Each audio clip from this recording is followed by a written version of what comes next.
기도하겠습니다. 하나님 감사합니다. 저희들에게 전도자를 불러주시고 또 지역과 민족과 세계 살릴 수 있는 청년들 되게 하여 주옵시며 오늘도 말씀 붙잡고 인도받게 하여 주옵소서. 예수님의 이름으로 기도드리옵나이다. 아멘. 하나님 말씀 봅니다. 마태복음 17장 5절에서 8절까지 보도록 합니다. 마태복음 17장 5절에서 8절입니다. 제가 한 절 읽고 여러분이 읽도록 하겠습니다. 제가 먼저 읽겠습니다. 말할 때 후련히 빛난 구름이 그들을 덮으며 구름 속으로 소리가 나서 이르되 이는 내 사랑하는 아들이요 내 기뻐하는 자니 너희는 그의 말을 들으라 하시는지라. 같이 있습니다. 9절 같이 있습니다.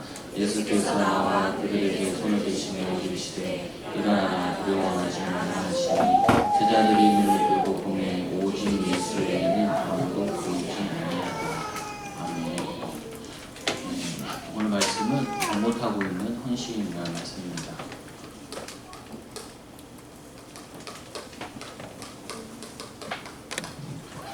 오차림이 이래서 좀 죄송합니다. 오늘 말씀 보면은 우리가 좀 기억해야 될 게 청년이면은 결혼하게 되면 바로 이제 부부가 되어지고 또 부모가 되어지죠. 부모가 되어지는데 좀 아쉬운 것 가운데 하나가 뭐냐면은 반드시 우리는 이게 인생 전체를 보고 살아가야 돼요. 인생 전체를 보면서 내 나이에 내 시간표를 잘 볼 수 있어야죠. 인생 전체를 봐야 된다. 왜 그러냐? 왜냐면 실제로는 이제 부모로서 아이들을 키워야 되잖아요. 키우는데 뭘 놓고 키우냐면은 인생 전체를 놓고 이 아이에게 태양아 시기가 어떤 시기인지 그리고 유치 유아 시기가 어떤 시기 이걸 보고 키워야 된다고요. 그래서 태양아 시기 그리고 유아 유치 시기 유아, 유치, 그리고 초등, 그리고는 이 중, 고, 대, 또는 뭐 청년 이렇게 되어지잖아요. 그리고는 이제 부모가 되어지죠. 유대인들은 이 13세가 바로 성인이라고요. 그리고는 이 13세서부터 해서 여기서 달란트가 나오죠. 달란트도 원래는 달란트를 발견하려고 달란트가 나오는 게 아니라 유대인들이 태어나자마자 태초에 말씀부터 가르친대요. 성경부터. 그러니까 성경을 가르치고 토라, 쉐마 이렇게 가르치다 보니까 이 아이들에게 이게 나와지는 거예요. 성경에는 다양한 인물들이 있고 다양한 삶이 있고 그리고 탈무드에는 굉장한 직업이 나와 있기 때문에 그거를 엄마랑 같이 아빠랑 같이 신앙을 전달하다가 이 아이가 그 중에 자기가 이런 직업과 이런 인생과 이걸 만나게 되면서 달란트가 나와지죠. 근데 대부분 한국에서는 아이들 유대인 교육이다 하면은 달란트를 찾아주는 교육이다 이렇게 얘기하는데 사실은 하나님을 알고 하나님과 함께하는 비밀을 누리면은 이 달란트가 나와지게 되어 있죠. 그리고는 이 달란트가 나왔을 때는 여기서부터 한 10여 년 동안은 거의 30살 정도 때까지는 이때는 달란트를 가지고 전문화시키는 과정이에요.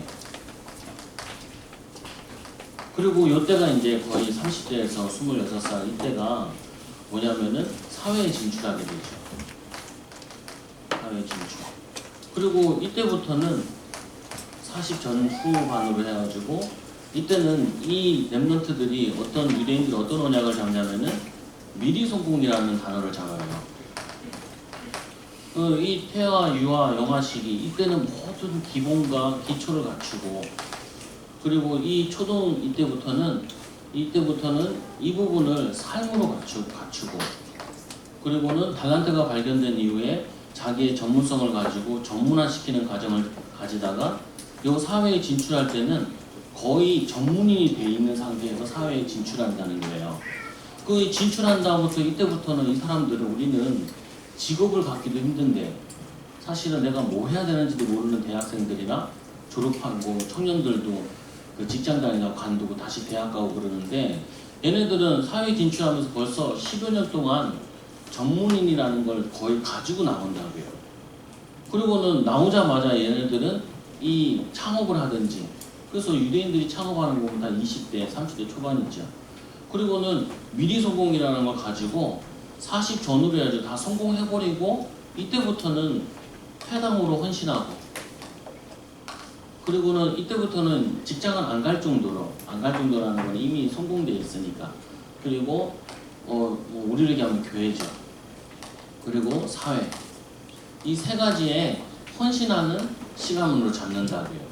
그러니까 유대인들은 이 5,000년 동안 또 오랜 시간 동안 렘넌트들을 키우면서 이 그림을 어느 정도 가지고 있고, 이제 아이들과 함께 이제 정식기도도 같이 하고, 태어나자마자 같이 정식기도 하잖아요. 그러면서 같이 신앙 예배도 드리고, 또 뭐냐면 이 탈무드 공부를 아버지가 어머니가 같이 시키면서 요 과정을 걷는다고요. 근데 우리 같은 경우에는 거의 보면 이 시기에는 부모들이 뭐예요? 싸워요, 전문적으로. 그랬어요. 성격 탓하고 남 탓하고, 그러니까 뭐 거의 이루고 있는 사이에 조금 정신 차리면 애들이 중고등학교 가 있어요. 그때는 또 싸워요. 뭐가 싸우냐면은 니 닮아 공부 못한다고 싸우죠. 니 닮아가지고 얘가 이런다. 그리고 헤매죠.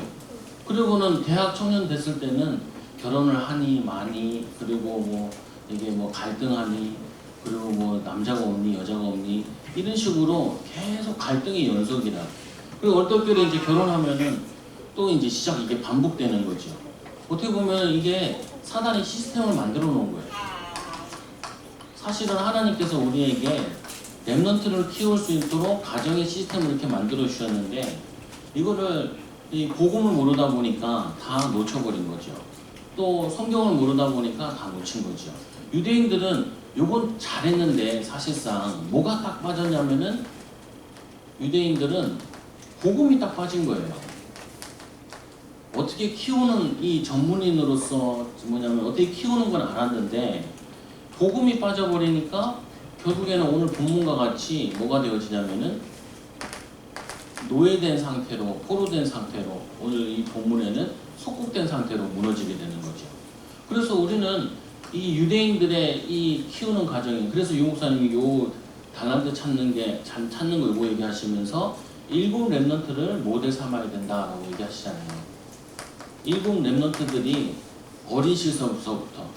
그래서 성경에 보면 렘넌트들이 나온 게 굉장히 좋은 게 뭐냐면은, 렘넌트들이 태어나서부터 죽을 때까지 나와 있다고요. 모세가 태어나서 죽을 때까지, 요셉이 태어나서 죽을 때까지. 그래서 앞에 렘넌트들, 그리고 뭐 아브라함 이런 사람들, 아브라함도 아니지만 이삭, 야곱, 요셉, 그런 사람들은 태어나서부터 죽을 때까지 다 나와 있어요. 그리고 이 부분은 이거를, 그러니까 이 유대인들은 그 그림을 가지고 자기들이 해야 될 것을, 인도받아야 될 것을 가지고 있는 거죠.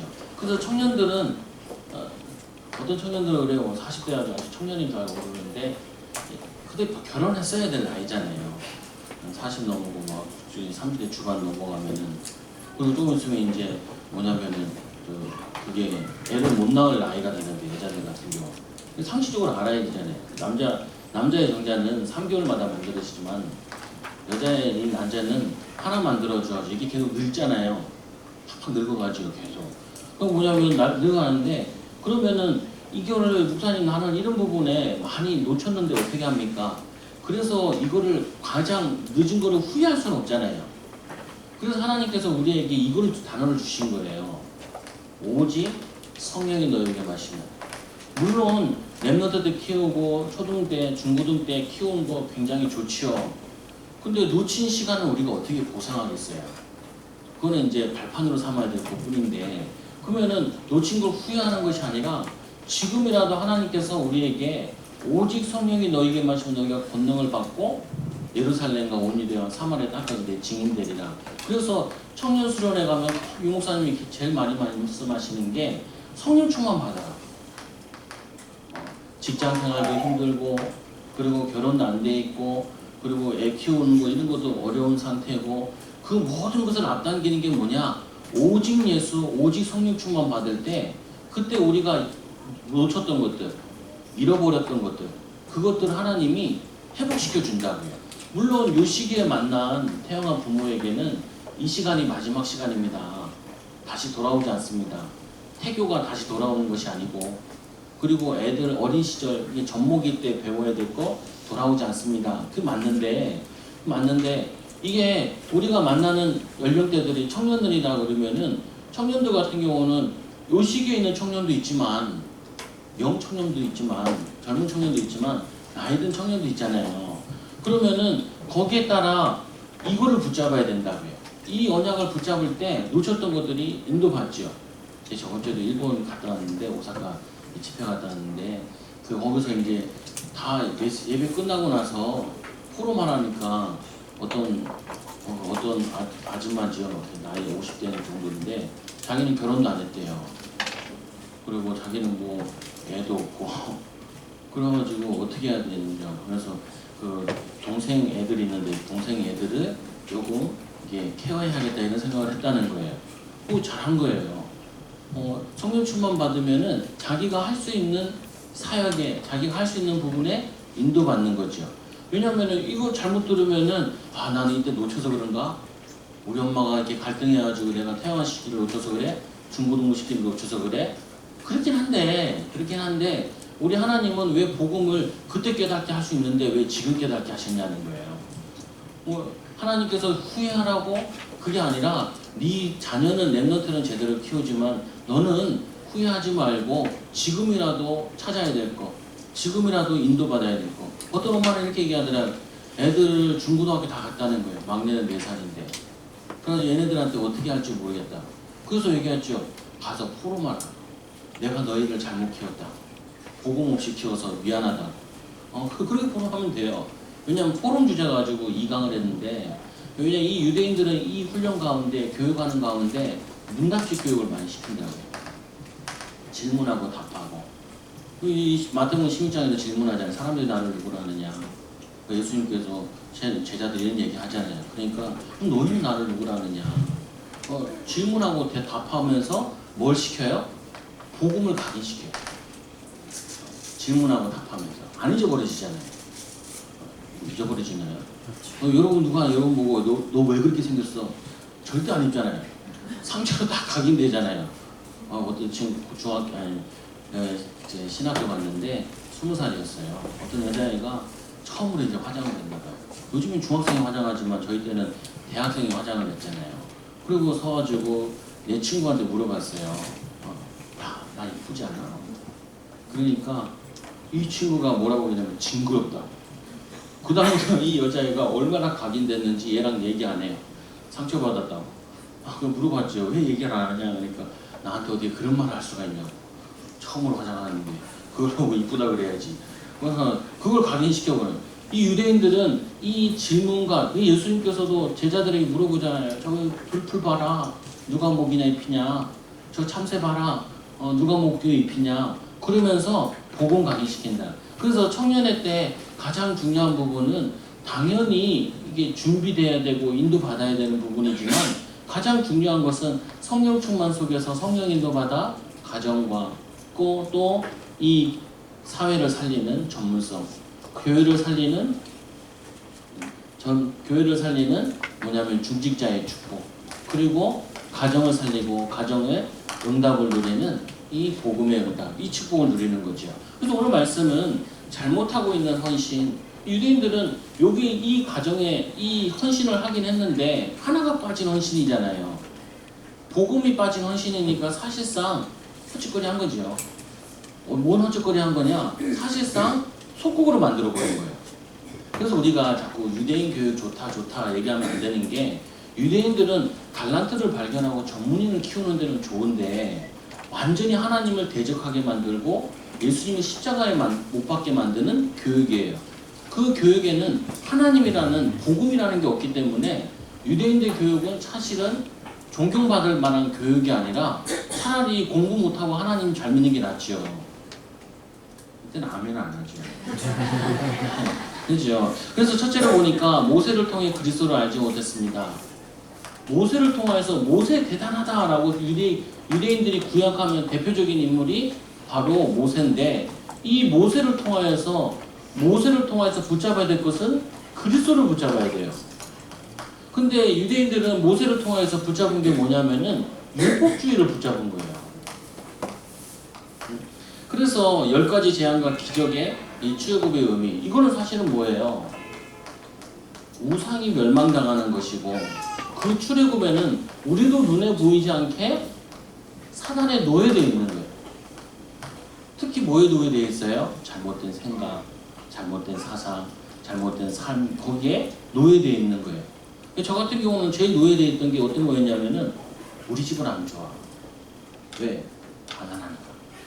우리 집은 안 좋아. 왜? 갈등이 많으니까. 그 생각 자체가 노예되어 있는 거예요. 아니, 네가 가정살이 랩런트를 보냈는데 거기가 안 좋다면 어떻게 해요? 요셉이 이 노예로 가가지고 나 노예 안 좋아. 여기서 어떻게 하면 벗어나지? 벗어날 현장이 아니라 살려야 될 현장이에요. 그게 이제 차이인 거죠. 어렸을 때부터 우리 교회 안 좋아. 왜? 교회가 작으니까. 얼마나 작냐면은 주일학교를 없어. 주일학교. 그리고 나랑 몇 명밖에 없고, 중고등학교 가니까 중고등학생이 없고, 대학교 가니까 대학교가 없고. 그러니까 우리 교회는 안 좋아. 그게 뭐냐면은 내가 가진 생각이었던 거예요. 그게 노예돼 있는 거예요. 노예돼 있다라니까 막 내가 지금 어렵고 뭐 경제적으로 어렵고 제가 직장 가서 밑에 눌려 있고, 그게 아니라 뭐냐면 실제로 그 생각 자체가 노예라고요. 내가 지금 돈 월급 받으러 가야지 200만 원밖에 못 받고, 그게 노예예요. 그럼 200만 원치만 할 거예요? 하나님이 나에게 전문성을 준비하라고, 사회를 살리라고, 그리고 그 만남을 통해서 하나님의 계획을 보라고 나를 이 현장에 보내셨구나, 이렇게 봐야 되는데, 내가 돈 200만 원 받으니까 여기 가야지. 그게 노예라니까요. 그래, 목사님 직장 옮겨야겠다고. 왜 옮기냐고. 월급을 너무 조금 준다고. 그럼 옮기지 마라. 월급 조금 주면 옮기지 말고, 여기서 네가 배울 게 있고 할 게 있으면 있고, 그리고 하나님이 더 좋은 거, 더 많은 거 배우고 더 많은 일을 하려고 그러면은 전문성을 키우는 게 목적이니까, 그러면은 옮겨라. 그럼 막 직장에 가서 얘기하더라고요. 뭐라고 하냐면, 가가지고 이번에 임금 협상할 때 10만 원 올리겠다. 100만 원도 아니고 10만 원 올린다지고 뭐 그런 거 하냐. 차라리 10배로 일할 생각을 해라. 그래가지고 뭐냐면은 도망가려고 그럴 때 막 사장이 와서 그 바디끄랭이 잡아올 정도 돼야지. 그래야지 뭐냐면 그 현장을 살리고 그 회사를 살리러 간 사람이지, 10만 원 안 넣어준다, 싸운다, 안 한다, 그럼 나가면 어떡할 거냐. 그렇잖아요. 뭐냐면은 그 생각 자체가 굉장히 노예되어 있는 거예요. 목사님, 나는요 이렇게 이 다락방에서는 여자가 없는 것 같아요. 여자 많은데 여자가 없냐. 그러니까 괜찮은 여자가 없대. 니는 괜찮니? 속으로 이렇게 얘기하죠. 겉으로는 얘기 못하고. 왜냐면은 내가 열등감이 많을수록 괜찮은 사람 찾아요. 내가 없는 모습을 찾는다니까요. 그 없는 모습 가지고 복음 붙잡는 생각 안 하고, 내가 없는 모습 가지고, 내가 약한 모습 가지고 그리스도 붙잡아야 되는데, 그리스도 붙잡는 게 아니라 그 약한 거 가지고 누가 이걸 보완해 줄 사람 없는가? 내가 우리 집안이 별로 안 좋으니까 집안 좋은 사람을 만나야 되지 않겠냐. 그 사람이 왜 너를 당신을 봐요? 뭐 이렇게 수준 높고 뭐 학교도 높고 경제수 높고 그 사람이 뭐 당신 보고 앉아있어. 다른 사람 보지. 근데 무슨 말이냐면은 그 생각 자체가 노예된다는 거야. 그러지 말라 뭐 이런 말, 그 말이 아니라 그 생각 자체가 굉장히 노예되어 있는 거예요. 하나님이 다 예비해놨는데. 그래서 새 절기의 의미는 뭐예요? 새 절기를 유대인들은 철저히 지켰다니까요. 철저히 지키고 그리스도 몰랐어요. 6월절 언약 가지고. 이게 얼마나 안타까운 일이에요. 6월절을 생명과 같이 지켰는데, 뭐냐면 이 나치 때도 보면은 막 끌려갈 때도 막 별 표시 막 해놓거든요. 다윗의 별. 다윗의 별을 그리면서 다윗이 믿었던 그리스도, 오실 메시아, 그거를 붙잡아야 되는데 별만 그렸다니까요. 노란색으로. 그러니까 그게 우상숭배지요. 6월절을 철저히 지켰는데 우상숭배를 한 거예요. 그리스도 몰랐으니까. 그러니까 오순절 날이 이르면 그건 성령의 역사잖아요. 오순절을 철저히 지켰다니까. 매추절이라고 해서 77절이라기도 하고, 77에서 50번째에서 50일날, 그래서 오순절이라고 하잖아요. 그거 다 지켰는데 성령의 예언된 역사를 몰랐던 거예요. 그리고는 수장절, 이건 뭐냐면 천국 배경, 하나님의 영적인 배경을 모르는 거예요. 그러니까 자꾸 사단의 노예로 살아갔던 것이죠. 그리고는 성막의 의미, 성막의 의미도 이 성막 자체가 다 그리스도를 의미하는 거예요. 이게 대표적으로 보면 마태복음 4장 19절에 보니까 나를 따라오너라 내가 너희를 사람을 얻는 어부가 되게 하리라. 너희들 진영 갖추고 이 성막 따라와라. 너무 멀리도 말고 너무 가까이도 말고 진영을 같이 따라와라.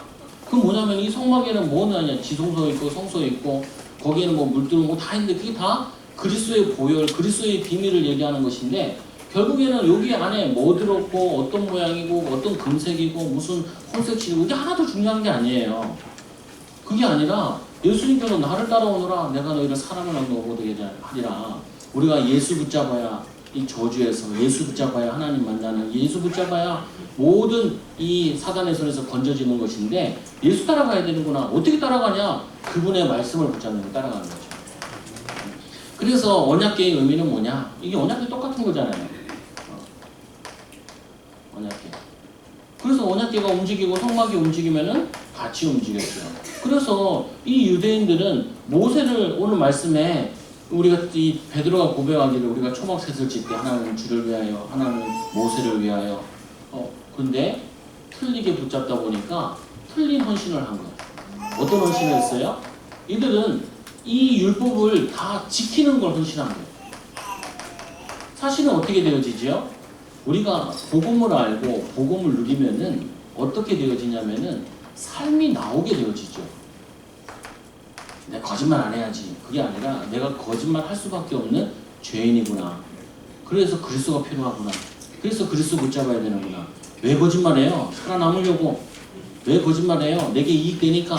왜 거짓말해요? 나 창세기 3장, 6장, 11장에 유익하니까. 그래서 거짓말하잖아요. 근데 그리스도의 비밀을 누리면은 그렇게 거짓말할 필요가 없죠.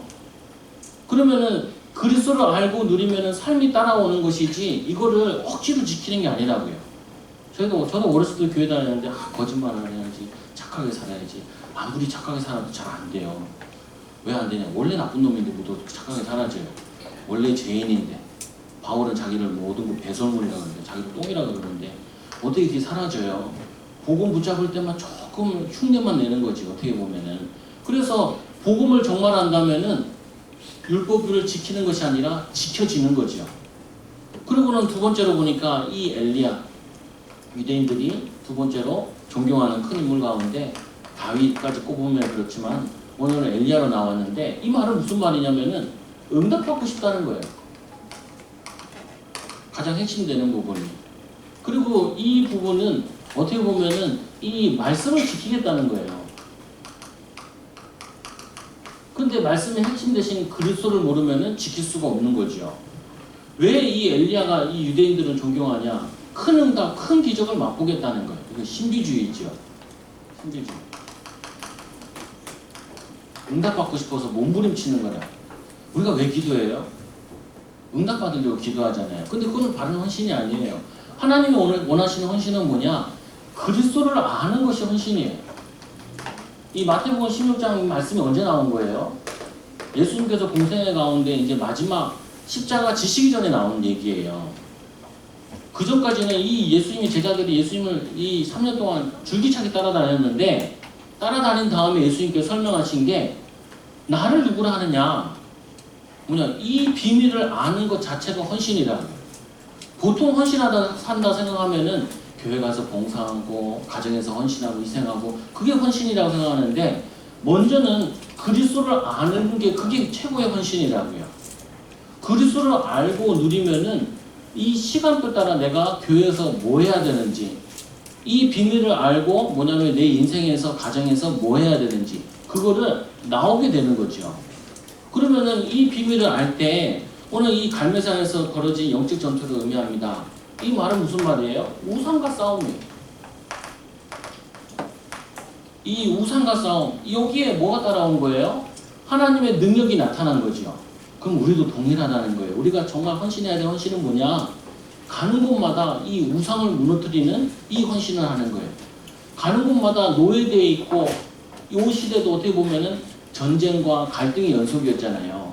앞뒤를 쓰고 있으면 포로 시대 오는데, 포로 시대의 그 부분에 포로가 될 수밖에 없고 노예가 될 수밖에 없는 그 우상 숭배를 깨닫게 해주는 거예요. 우상 숭배가 뭐지요? 창세기 3장, 6장, 11장 이거 하는 우상 숭배죠. 그래서 교회 다니면서는 교회에서 종교생활. 왜 교회 오냐? 내게 유익할 것 같으니. 왜 기도해요? 응답받아야 돼요. 그래 잘 살고 축복받고.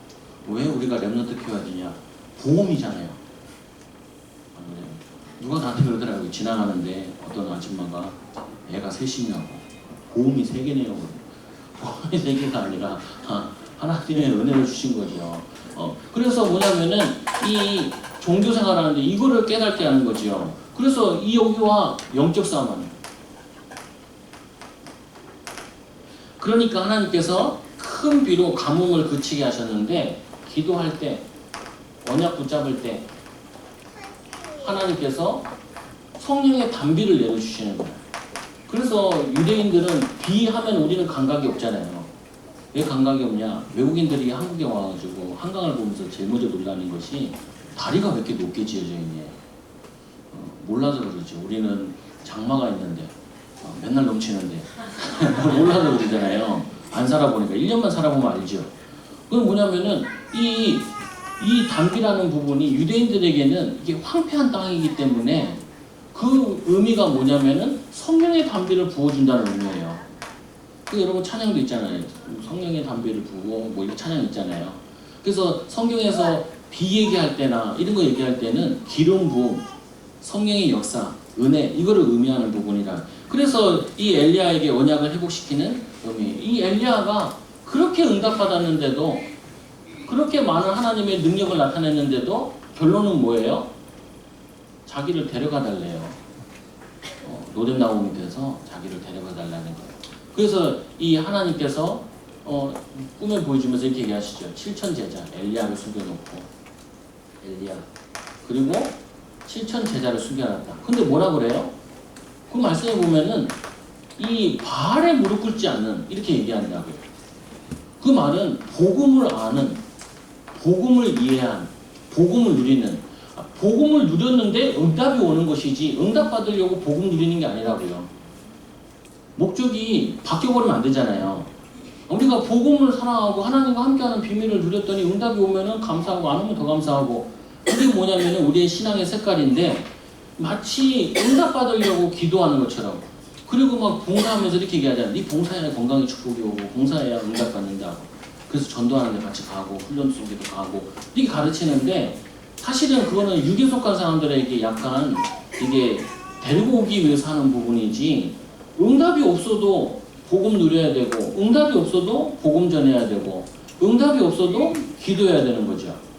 그렇잖아요. 그거를 이제 조금 이해하면은 유대인들과 같이 이렇게 반복할 필요가 없다고요. 속을 필요가 없는 거죠. 그래서 그리스도를 다른 것과 섞여 믿는 거. 그러니까 그리스도를 틀리게 알고 있으니까 결론적으로 오는 문제는 노예됐다는 거예요. 결국엔 못 벗어난다. 400년 노예되어가지고 피 한 번 받을 때 그냥 피 400년 노예 안 되고 처음부터 그리스도 피 붙잡으면 되는데 구약 시대에는 오신 그리스도 붙잡으면 되는데 내게 응답이 없어도 복음이 각인되고 뿌리 내리고 체질되어지는 게 이게 최고의 축복이구나. 그 결론을 가지고 난 응답 없어도 좋다. 목사님 나 결혼을 위해서 기도해 주세요. 그럼 결혼 놓고 기도한다 그러면은 결혼 응답 안 오면은 안 믿겠네요. 그렇잖아요. 거의 그런 식이란 말이에요. 그게 아니라 우리에게 복음으로 충분합니다. 그게 이제 우리에게 가져야 될 결론이고 태영아 부모에게 결론이라. 우리 아이가 정말 전문인이 안 돼도 예수님 잘 믿었으면 좋겠다. 그러면은 그게 말씀으로 살게 되어지고 그리고 응답 속에서 하나님의 인도를 받게 되는 거죠. 우리가 착각하면 잘못 키울 수 있다니까요. 아이들한테 막 그냥 달라고 찾아야 되고 어느 날 우리 딸이 왔는데 아빠 나는 꿈이 없어. 그러니까 왜 그래? 학교에서 요즘 맨날 꿈 찾아준다고 맨날 꿈 얘기하나 봐요. 비전 얘기하는 거겠죠. 괜찮아. 아빠는 24살에 깨달았어. 그제까지 맨날 헤맸어. 괜찮아. 괜찮아? 그러고 괜찮아. 하나님이 깨닫게 하는 시간표 있는 거지 뭐 내가 어떻게 하겠어요. 하나님이 언약 붙잡을 때 하나님이 깨닫게 해주시면 감사한 부분이고 평생 못 깨달아도 그리스도 붙잡고 살면 되는 거지 그게 그 아이에게 부담이 될 필요는 없는 거죠. 그래서 이전의 선지자들이 중에 하나라고 했습니다. 그리고 예수만으로 만족하지 못했습니다. 오직 예수만 남았더라. 그러니까 뭐예요? 이 세 가지 베드로가 기껏 신앙생활 했는데 예수님 따라다녔는데 결론이 뭐냐? 아직도 이 세 가지 가운데 섞어서 있는 거예요. 그 말은 무슨 말이죠? 우리도 아직도 율법주의잖아요. 남의 잘못한 것이 훨씬 더 잘 보이죠. 나한테는 복음적인데 남한테는 굉장히 율법적이에요. 그리고 이런 얘기를 하죠. 엄마 애들한테 뭐라고 가르쳐요? 엄마는 막 구구단 다 했어. 막. 엄마는 수학을 얼마나 잘했는데 애들은 본 적이 없으니까 그냥 믿을 수밖에 없지요. 저 같은 경우는 반대로 해요. 아빠는 도화리병이 잘 못했는데 넌 잘하네.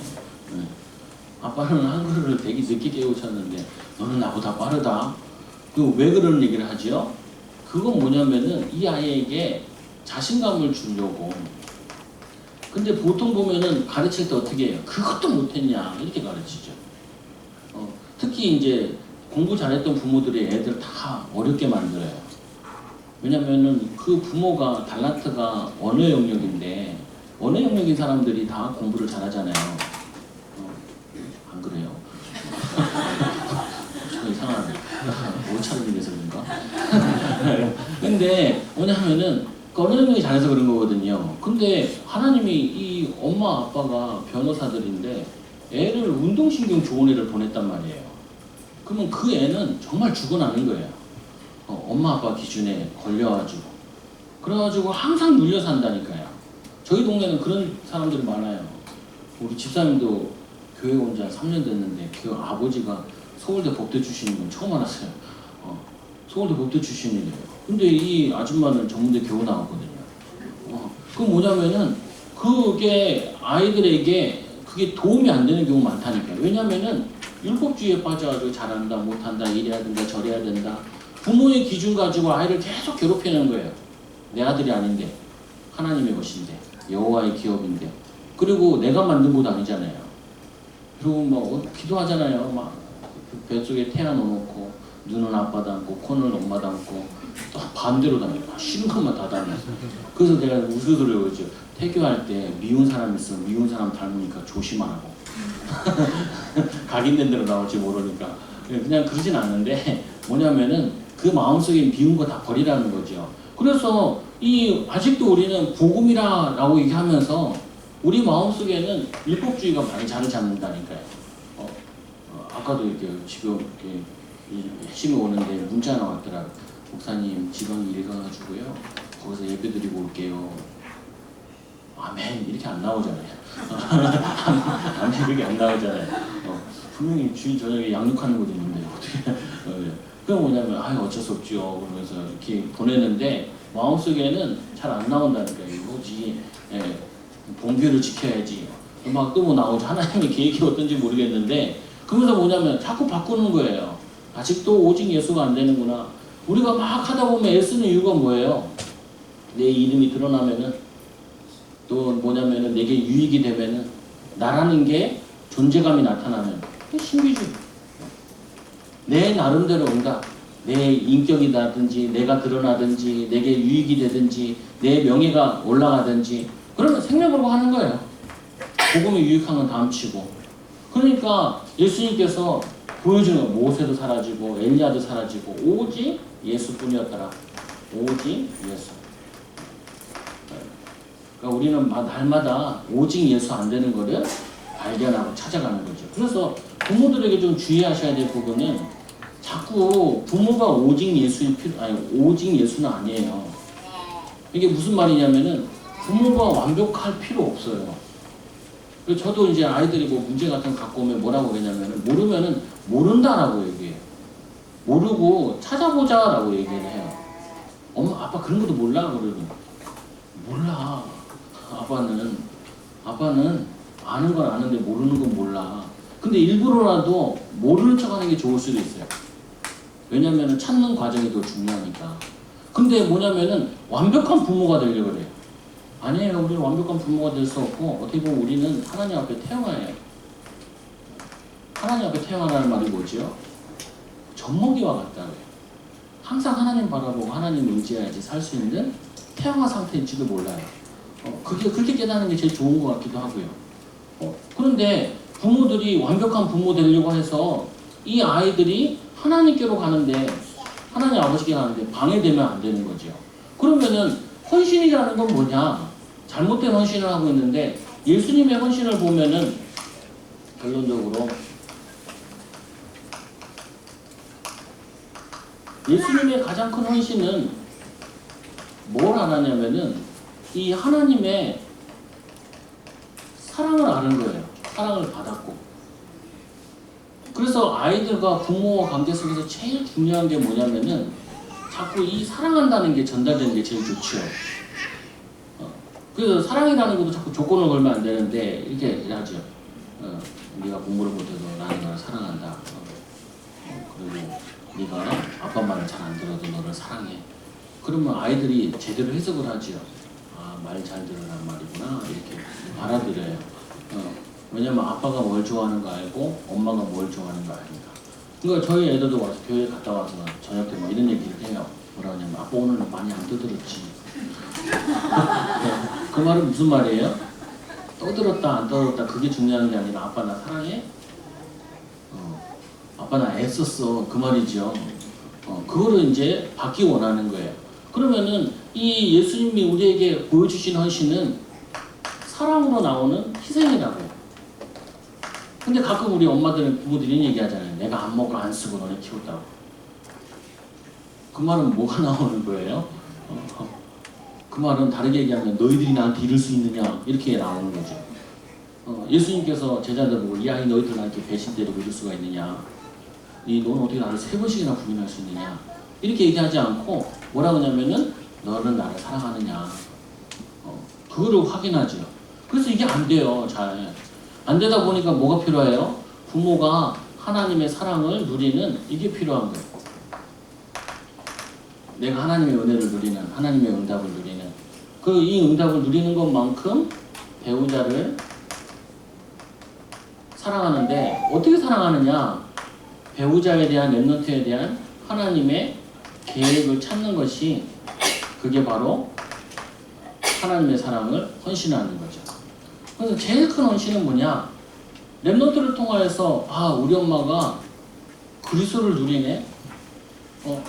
우리 아내가 그리스도를 알고 그리스도를 누리네. 저거는 저 여자가 나오는 성격이 아닌데 저 여자가 나오는 원래는 뒤집어져야 되는데 성령충만 받았나 보다. 그러면 이게 보여지는 거죠. 들려지는 거고. 여러분의 헌신을 통하여서 교회가 살아나도록, 여러분의 헌신을 통하여서 가정이 뭘로 바뀌어야 돼요? 가정이 칼날이 손끝한 그런 현장으로 바뀌는 게 아니라 천국으로 바뀌어야 돼요. 감사하고 기뻐하고 집에 오고 싶고. 뭐 어떤 남편은 그러더라고요. 집에 들어가기 전에 집중기도 하고 들어가야 된대요. 하나님보다 더 무서운 게 분이 교회에 계셔. 그래서 꼬투리 잡히면은 아작이 난잖아요. 상황 따라 이제 옷을 잘 걸고 큰 소리 칠지 안 칠지 기어 들어가셔야 될지 이걸 판단한다는 거예요. 그러면은 남편도 거의 교회 안 다녀요. 그리고는 이 사회에 갔을 때 뭐 하는 거죠? 복음 깨달으면은 그 현장에 가장 필요한 일을 하는 거죠. 그럼 어떻게 돼 있냐면은 그 직장이 이 사람 중심으로 다 바뀌어나요. 이 사람 부서 중심으로 뭐가 해결되어지고 이 사람 중심으로 일이 해결되어지고, 가정도 아무리 렘넌트가 복음 깨달아도 그 렘넌트 중심으로 하나님이 그 가정을 다시 재편성시켜놔요. 교회도 그렇고 이 사람 중심으로 다 살아나는 현장으로 바꿔주시죠. 여러분도 이런 헌신을 하는 증인들 되기를 예수님 이름으로 기도드립니다. 기도하겠습니다. 하나님 감사합니다. 저희들에게 복음 알게 하여 주셔서 복음 몰라서 율법주의에 빠지고 복음 몰라서 신비주의에 빠지고 복음 몰라가지고 세 가지를 섞어서 복음 붙잡고 있습니다. 하나님 우리를 깨닫게 하여 주시고 오직 예수가 되어지는 귀한 은혜를 누릴 수 있도록 역사하여 주옵소서. 또 귀한 청년교회 모였습니다. 하나님의 시간표를 보게 하여 주시고 또 하나님의 이 언약 붙잡고 하나님 원하시는 가정, 하나님이 원하시는 중직장, 하나님 원하시는 이 전도자의 축복을 누리는 귀한 청년들 되어지도록 은혜를 더하여 주옵소서. 가정마다 그리스도를 누리는 헌신, 그리스도로 섬기는 헌신, 그리스도로 렘넌트 키워는 제자 키워는 이 헌신의 축복을 누리는 교회들 되어지고 가정도 되어지고 현장 되어지도록 축복하여 주옵소서. 이들을 통하여서 하나님 살아계심이 나타날 줄 믿으며 예수님의 이름으로 감사하며 기도드리옵나이다. 아멘.